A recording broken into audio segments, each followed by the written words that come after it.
Question 1. Topic: Financial aspects of captive insurance. A newly formed Arizona captive insurance company is analyzing its financials to set appropriate reserves.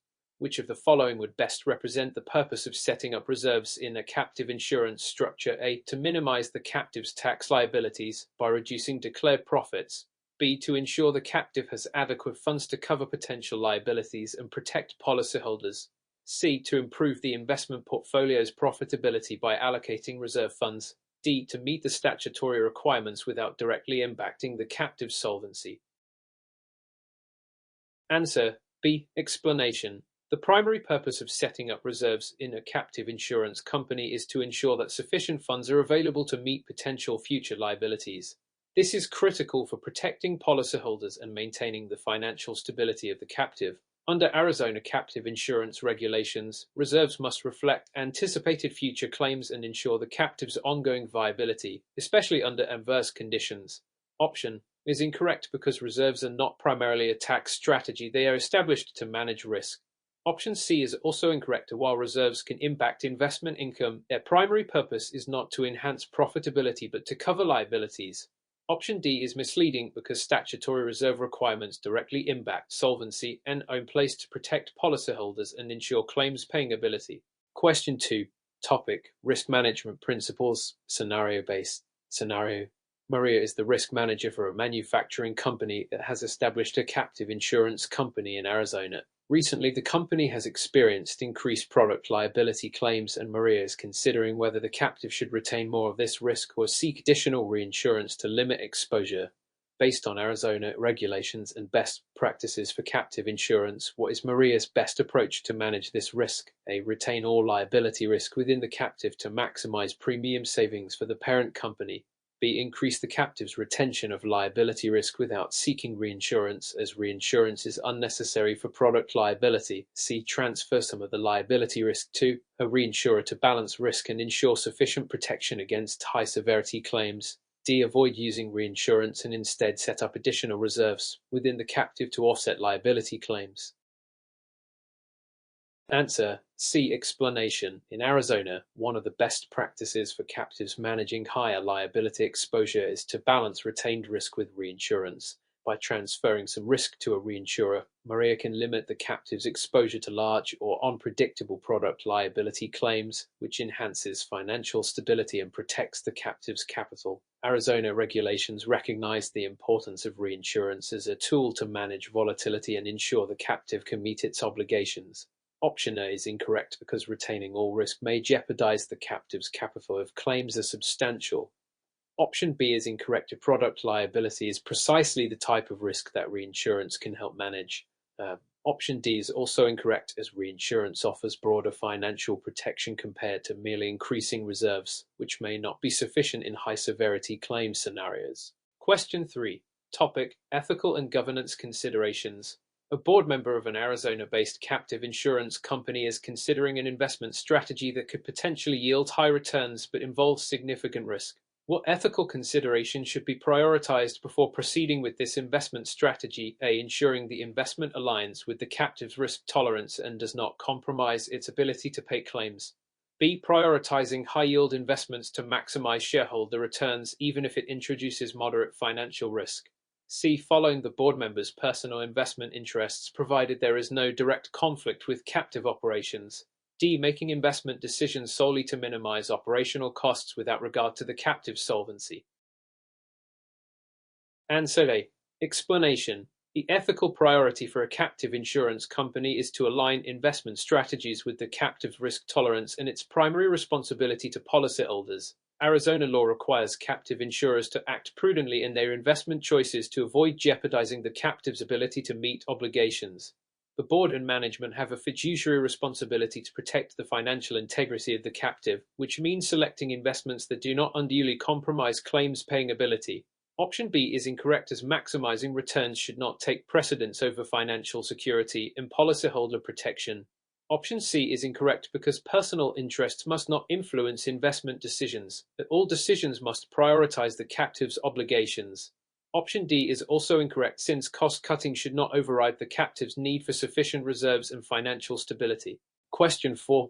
Topic: Legal and regulatory framework. Which of the following actions by a captive insurance company would likely violate Arizona's regulatory requirements for captives? A. Establishing reserves that are calculated based on actuarial principles and reviewed annually. B. Operating a subsidiary to handle claims processing outside of Arizona. C. Delaying the submission of the annual financial report to the Arizona Department of Insurance and Financial Institutions (DIFI) by several months. D. Allocating premiums based on the level of risk each insured entity within the group captive represents.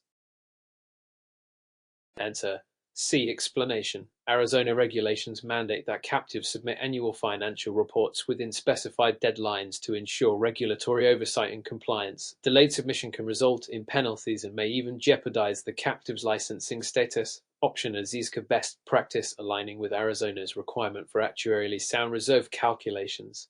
Option B is permissible, provided the subsidiary operates within the regulatory framework and the captive complies with Arizona's jurisdictional requirements. Option D is appropriate, as premium allocation based on risk is standard in captive insurance. Question 5. Topic: Tax and accounting for captives. A captive insurer in Arizona is evaluating its approach to federal excise tax. Under IRS regulations, when would a federal excise tax be applicable to a captive insurance company? A. When the captive insures only its parent company's risks and is domiciled in the U.S. B. When the captive engages in international reinsurance with a foreign reinsurer. C. When the captive provides coverage solely within Arizona, without foreign involvement. D. When the captive insures unrelated third-party risks within the U.S. Answer: B. Explanation. Federal excise tax is imposed on insurance premiums paid to foreign insurers or reinsurers. In the case of a captive that engages in international reinsurance with a foreign reinsurer, the transaction is subject to this tax. Option A is incorrect because no federal excise tax applies if the captive only insures domestic parent company risks. Option C is also incorrect since no foreign transactions are involved. Option D does not trigger federal excise tax if it's within the U.S. jurisdiction. Question 6. Topic: Operational aspects of captive insurance. What is the primary role of a third-party administrator (EPA) in the context of Arizona captive insurance? A. To provide investment management services for the captive. B. To manage underwriting processes and set premium rates. C. To handle claims processing and ensure compliance with service standards. D. To conduct regulatory audits for the Arizona Department of Insurance and Financial Institutions. Answer: C. Explanation. Third-party administrators (TPAS) are typically engaged by captive insurers to manage claims processing and administration. TPAs ensure claims are handled according to contractual standards, which supports regulatory compliance and enhances efficiency. Option is incorrect, as TPAs do not provide investment management services. Option B is incorrect because underwriting and premium setting are generally handled by the captive or captive managers. Option D is incorrect, as regulatory audits are conducted by regulatory bodies, not TPAS. Question 7. Topic: Ethical and governance considerations. Scenario-based. Scenario: Sarah, an executive for an Arizona-based captive insurance company, becomes aware of a conflict of interest on the board where one member is involved in a business that provides services to the captive. How should Sarah ethically and legally respond to this situation to ensure compliance? A. Ignore the conflict as long as the services provided are beneficial to the captive. B. Ensure the board member recuses themselves from any discussions or decisions involving the service provider. C. Allow the board member to participate but require them to disclose their relationship annually. D. Terminate the relationship with the service provider to remove any potential conflict. Answer: B. Explanation. The best course of action is for the board member to recuse themselves from any decisions involving the service provider to avoid bias and potential regulatory violations. Arizona captive insurance governance standards emphasize transparency and the importance of mitigating conflicts of interest. Option is incorrect because ignoring the conflict risks ethical and legal consequences. Option C is inadequate since mere disclosure may not prevent bias. Option D is unnecessary if recusal addresses the conflict appropriately. Question 8. Topic: Formation and structure of captive insurance companies. Under Arizona's captive insurance regulations, what is a key requirement for the governance structure of a newly formed captive? A. The captive must be managed directly by the parent company's board without additional members. B. The captive's board must include at least one independent director with no ties to the parent company. C. The captive must have at least 3 directors, including representatives from the Arizona Department of Insurance. D. The board of the captive must be solely composed of Arizona residents. Answer B. Explanation. Arizona regulations require captives' governance to include an independent director to ensure objective oversight, particularly for financial and regulatory compliance. Option A is incorrect because a completely internal board might lack impartiality. Option C is incorrect as regulatory representatives do not sit on captive boards. Option D is incorrect since Arizona does not mandate that all board members be residents. Question 9. Topic: Risk management principles. In a risk retention analysis, which of the following factors is crucial for determining the appropriate retention level for an Arizona-based captive? A. The historical claims experience of the parent company in its appetite for risk. B. The potential for future reinsurance negotiations with multiple international carriers. C. The premiums paid to third-party insurers in previous years. D. The captive's adherence to Arizona's corporate tax code. Answer A. Explanation. Risk retention analysis requires an understanding of historical claims data and a parent's risk tolerance to set a retention level that balances risk and stability.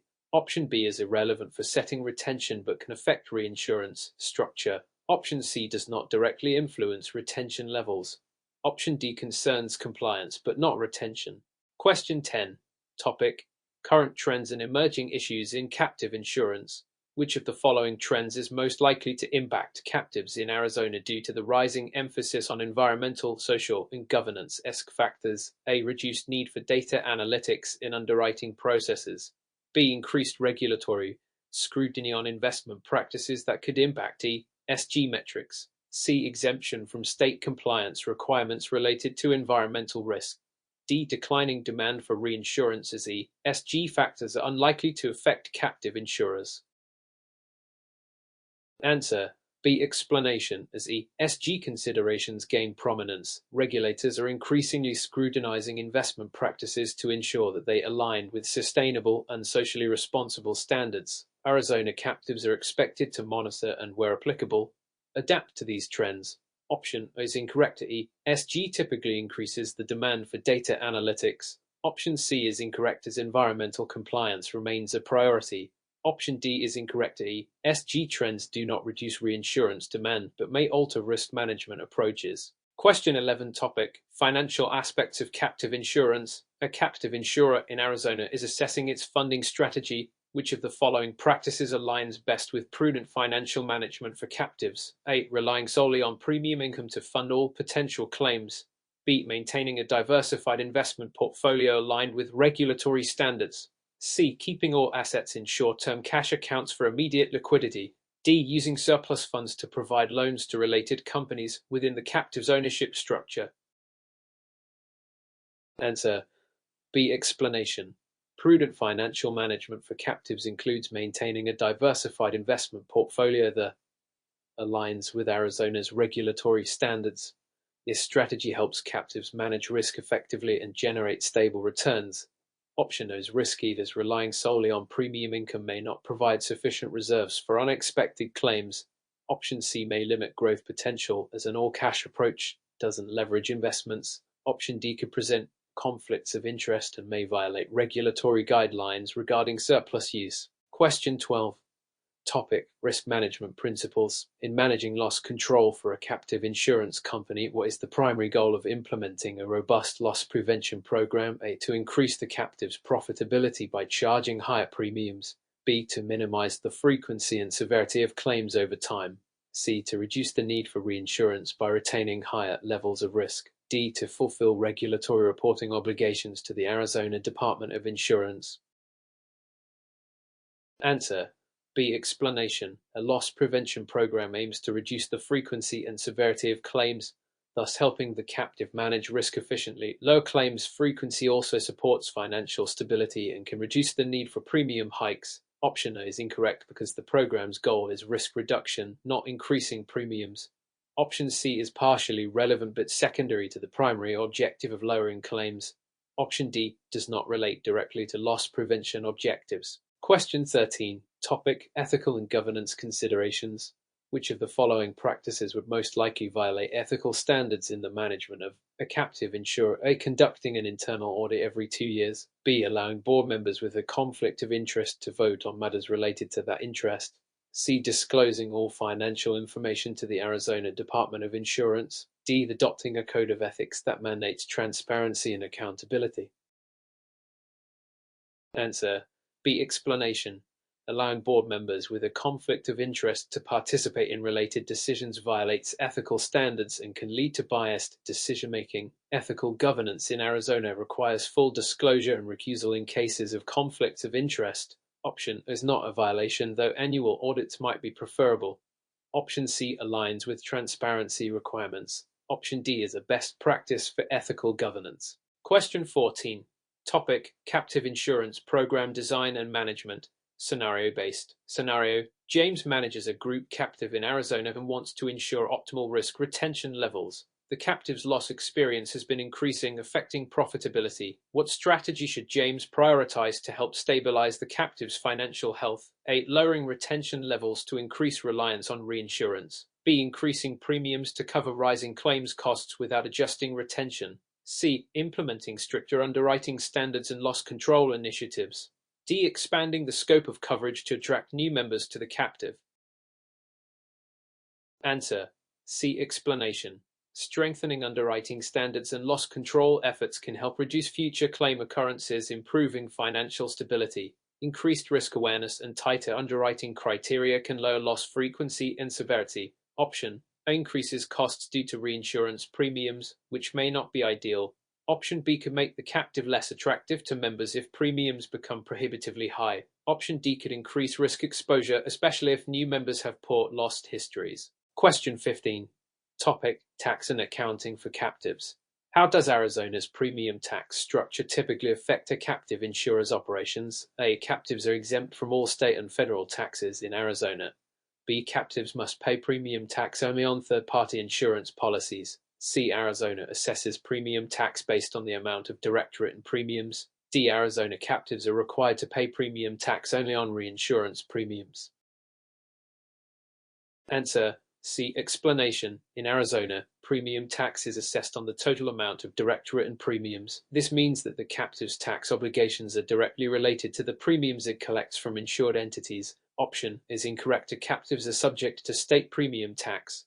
Option B is incorrect, as premium tax applies to more than just third-party policies.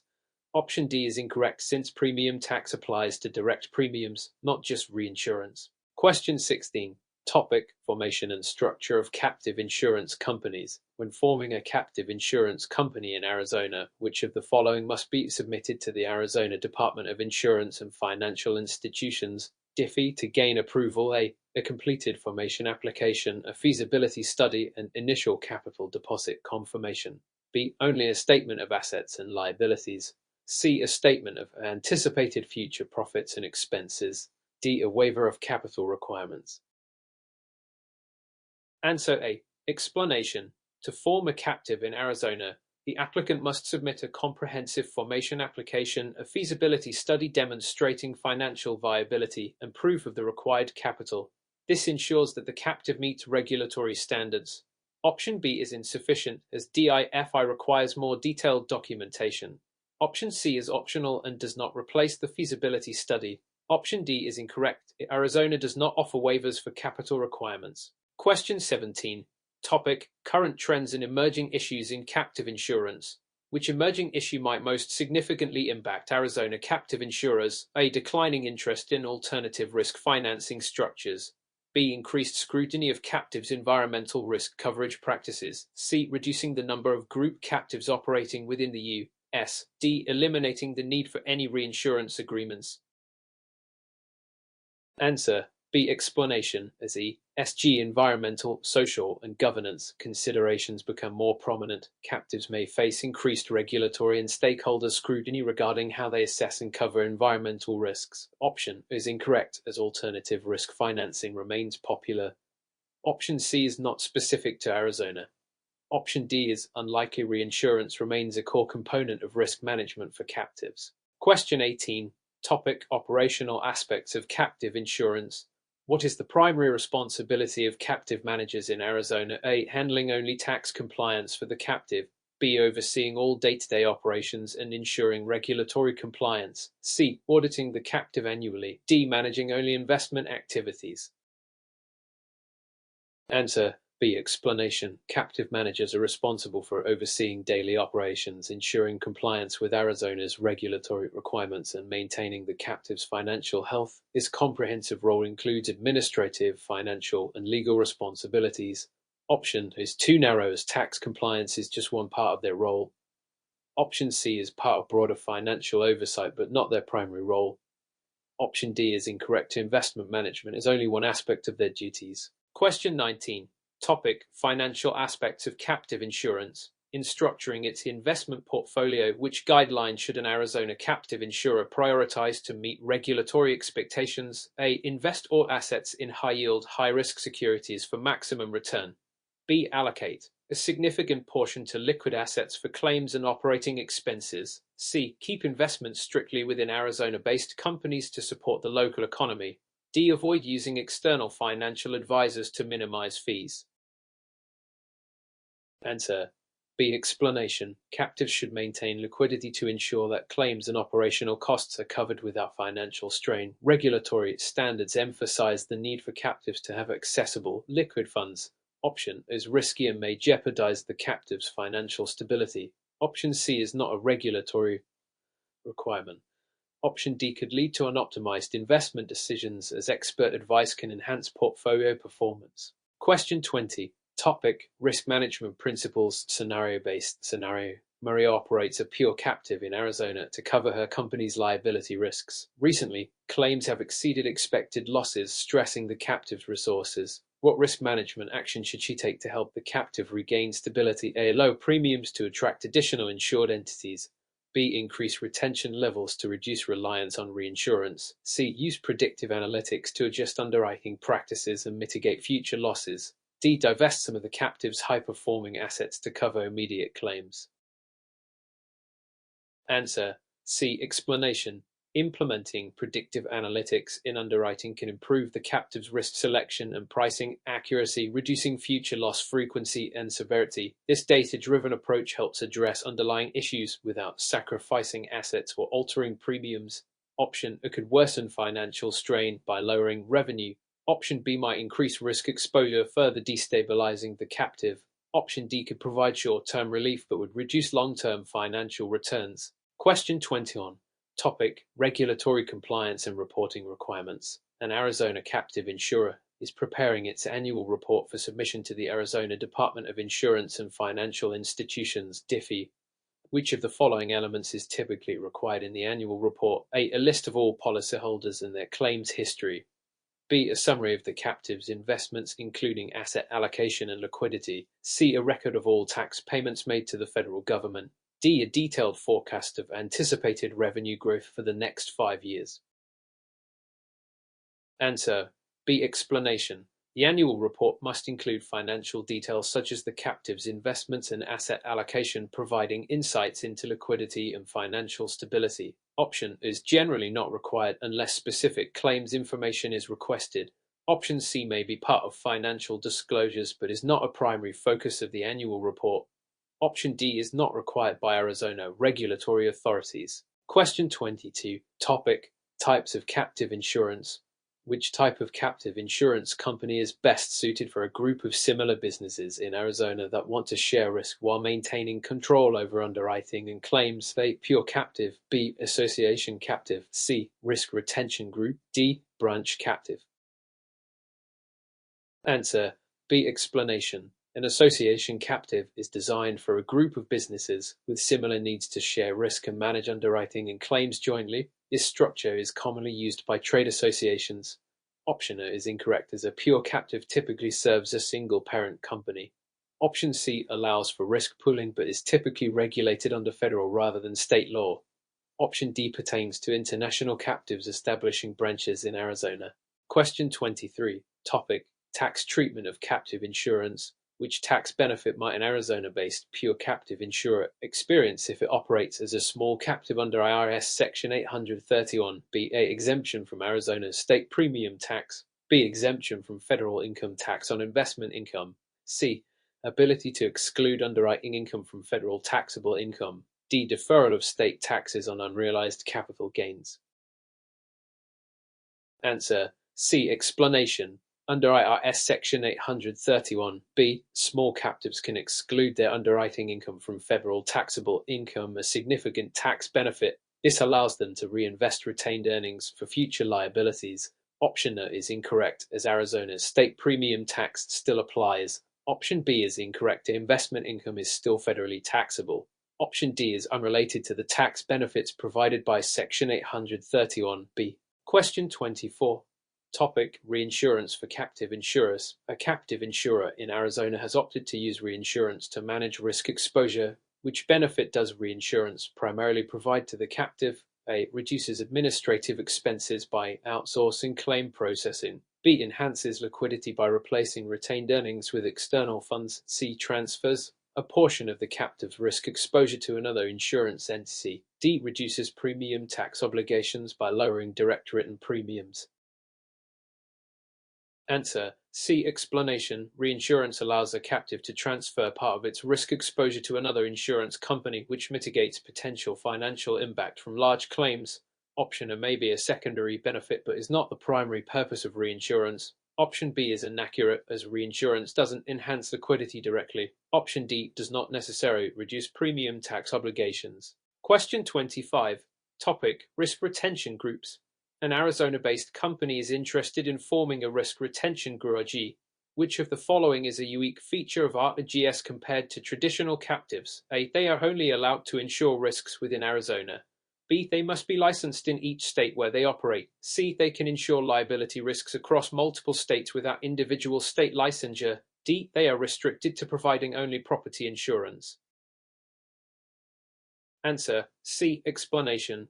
ARGS can operate across state lines without needing individual state licenses for liability insurance, a key feature under federal law. Option A is incorrect, as ARGS can operate in multiple states.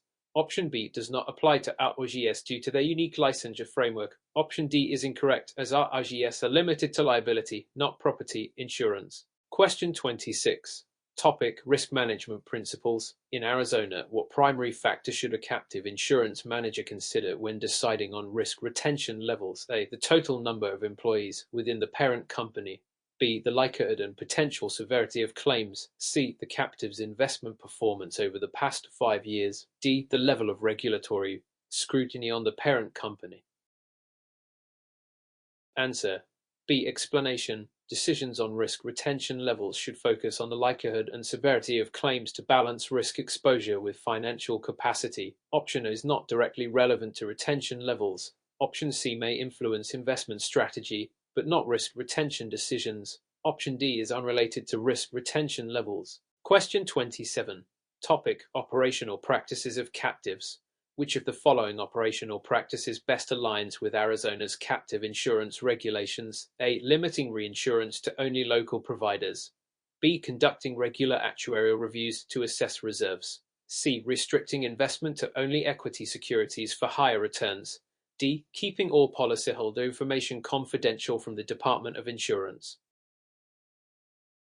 Answer B. Explanation. Conducting actuarial reviews ensures the captive maintains adequate reserves, aligning with Arizona's regulatory expectations.